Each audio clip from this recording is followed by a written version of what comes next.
Philippine Folktales. Author Mabel Cole. Published 1916.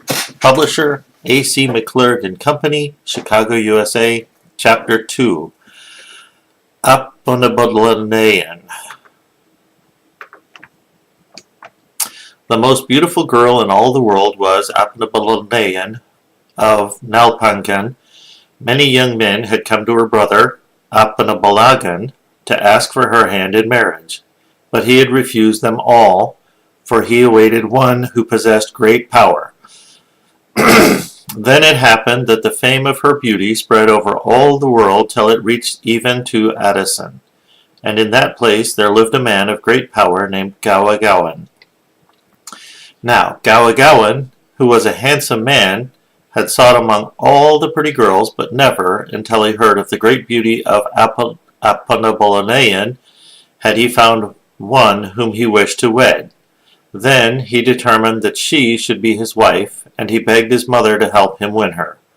So Dinawagan, the mother of Gawagowan, took her hat, which looked like a sunbeam, and set out at once for Nalpangan, and when she arrived there she was greeted by Ibang, the mother of the lovely maiden, who presently began to prepare food for them.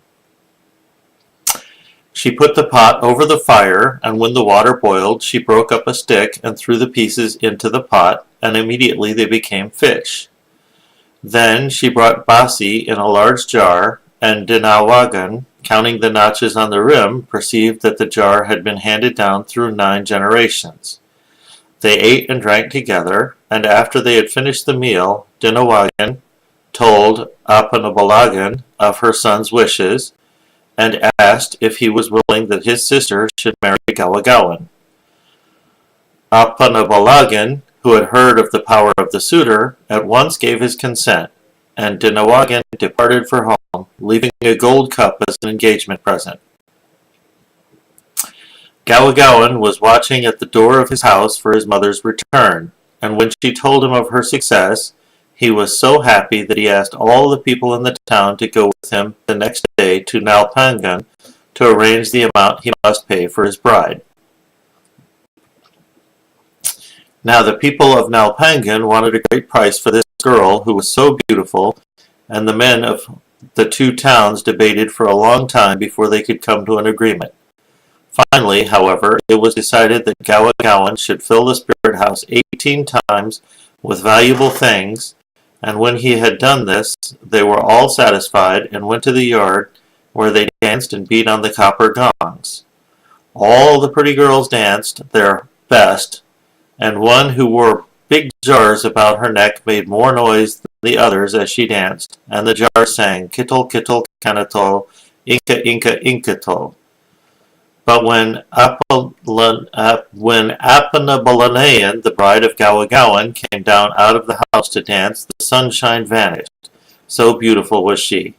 And as she moved about, the river came up into the town, and striped fish bit at her heels.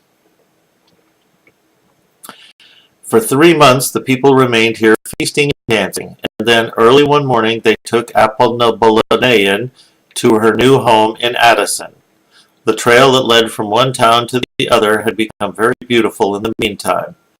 The grass and trees glistened with bright lights, and the waters of the tiny streams dazzled the eyes with their brightness as Aponibolinayen waded across. When she reached the spring of Gawagowan, they found that it too was more beautiful than ever before. Each grain of sand had become a bead, and the place where the women set their jars when they came to dip water had become a big dish. Then said Aponibolinayen to his people, "Go tell Gawagowan to bring an old man, for I want to make a spring for Aponibolinayen." So an old man was brought, and Aponibolinayen cut off his head and put it in the ground, and sparkling water bubbled up. The body he made into a tree to shade his sister when she came to dip water, and the drops of blood as they touched the ground were changed into valuable beads. Even the path from the spring to the house was covered with big plates, and everything was made beautiful for Aponibolinayen. Now, during all this time, Aponibolinayen had kept her face covered so that she had never seen her husband, for although he was a handsome man, one of the pretty girls who was jealous of the bride had told her that he had 3 noses and was afraid to look at him. After her people had all returned to their homes, she grew very unhappy, and when her mother-in-law commanded her to cook, she had to feel her way around, for she would not uncover her face. Finally, she became so sad that she determined to run away. One night, when all were asleep, she used a magical power and changed herself into oil. Then she slid through the bamboo floor and made her escape without anyone seeing her. On and on she went until she came to the middle of the jungle, and then she met a wild rooster who asked her where she was going. "I am running away from my husband," replied Aponibolinayen, "for he has 3 noses, and I do not want to live with him." "Oh," said the rooster, "some crazy person must have told you that. I do not believe it. Gawagowan is a handsome man, for I have often seen him when he comes here to snare chickens." But Aponibolinayen paid no heed to the rooster, and she went on until she reached a big tree where perched a monkey, and he also asked where she was going.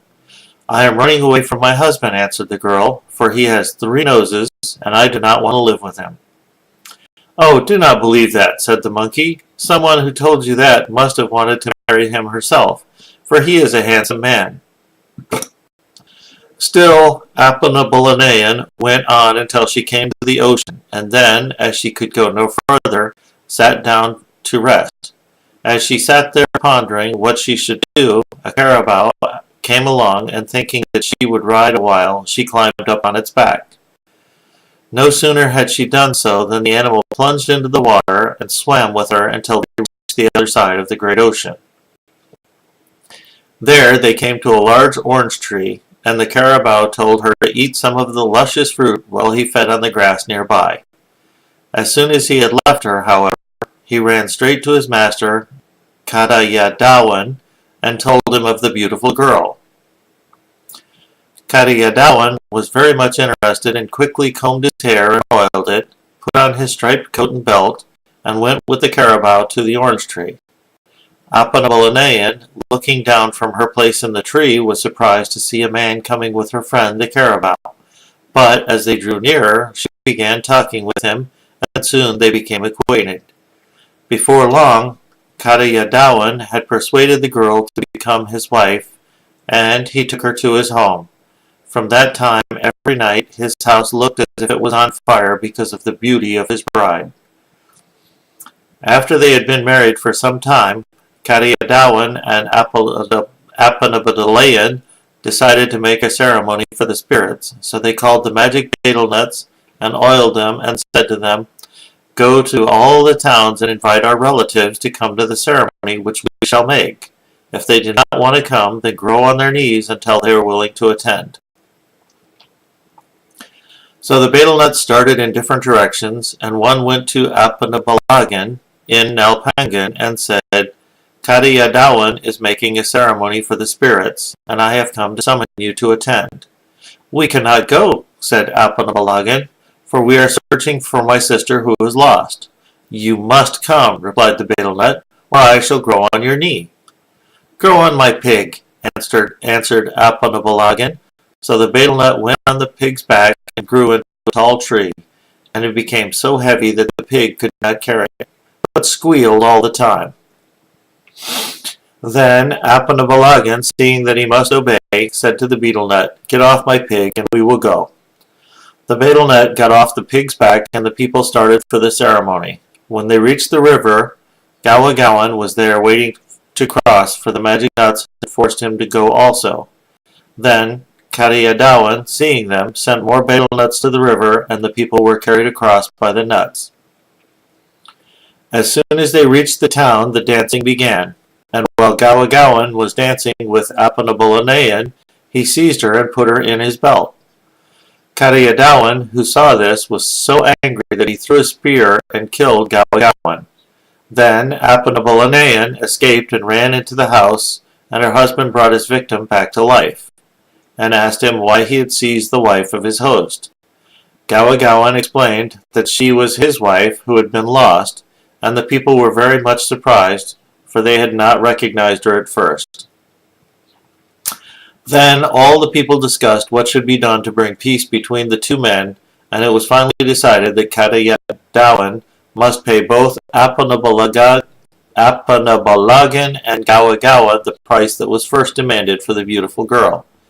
After this was done, all were happy, and the guardian spirit of Katayadawan gave them a golden house in which to live.